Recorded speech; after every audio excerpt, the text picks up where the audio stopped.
Let's have a look at the business model canvas with a particular example, and one that many of you are familiar with, Thankyou Water.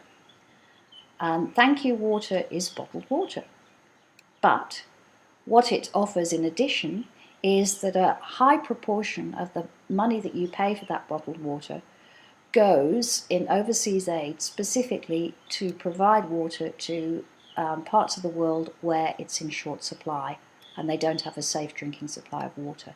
Furthermore, each bottle has a code on it, so you can actually look up where your money went and what it's been used for. So think about it. Customer segments. For whom are we creating value? Well, the people who actually pay Thankyou Water are the retailers. 7-Eleven were their first big customer, then Coles came on board. So anywhere that consumers would buy bottled water, the makers of Thankyou Water will like it to be stocked. Preferably big retailers, because that means more sales and fewer customers to manage. Then there's consumers, that's us.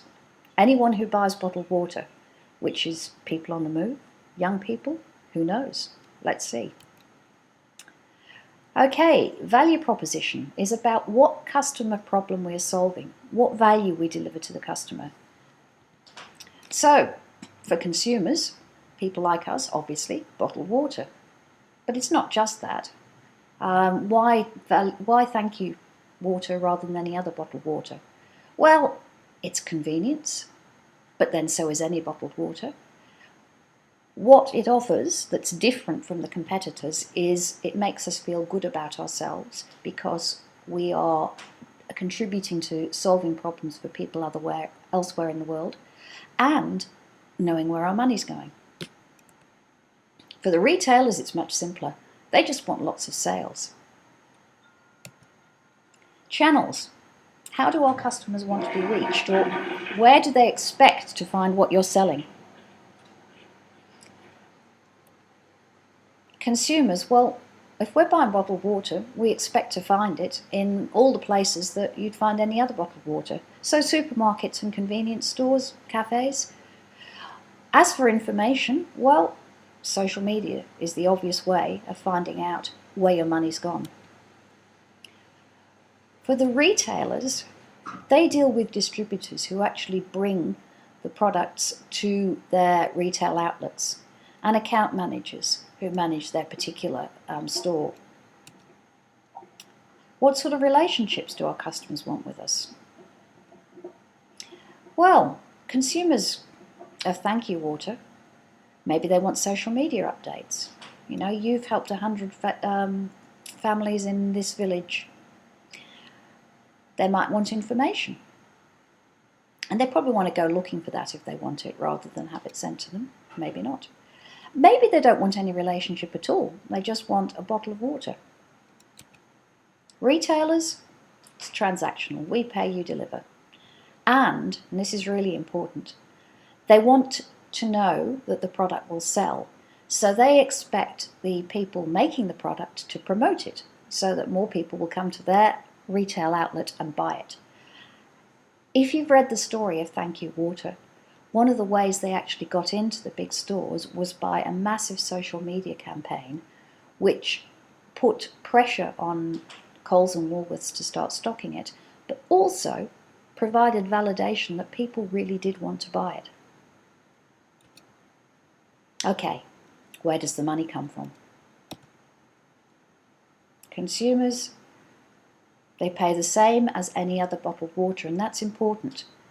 If you ask around your friends, or if you think about yourself, some people would be prepared to pay a bit extra because it's for a good cause. Most people won't. Most people won't even know. Retailers, they want to pay the same price as any other bottled water. Now, of course, that's a wholesale price, which is less than we pay.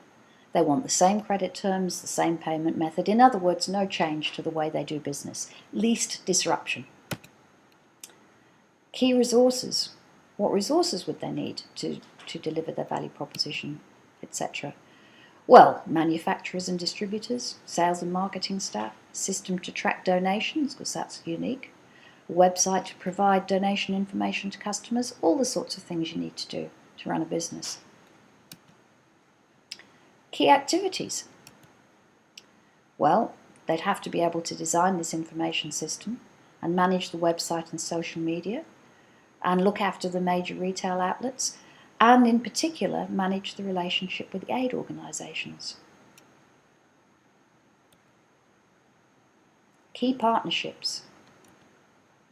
Well, the aid organisations who turn those donations into access to water, that's important because for the people who actually do check up on where their money's going, they want to know that it's going to a reputable charity. And people are actually quite fussy about what they donate their money to. They need manufacturers, but there's plenty of these. And they need web and system developers, which they would probably outsource. What are the most important costs and which resources and activities are most expensive? Well, for Thankyou Water, marketing was a big one. They had to invest in this massive social media campaign to persuade retailers to stock their product.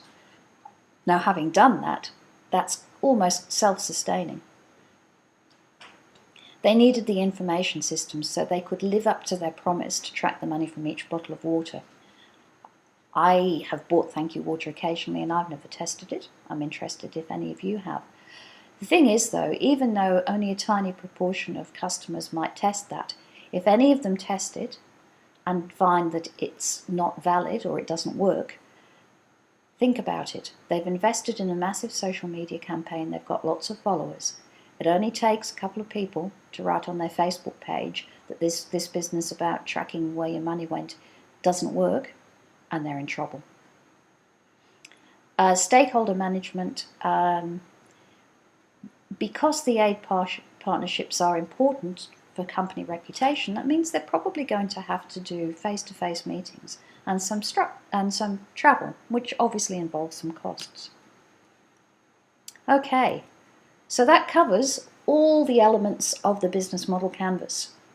So now you've been introduced to them, start thinking about how that applies to businesses you have encountered.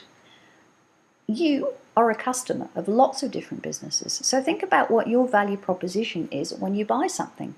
Is it convenience or reliability or status or prestige? We'll dig into that a little bit more in another module. And also, when you deal with a business, see what you can identify about its business model. Start thinking of opportunities in terms of business models. See you in the next module.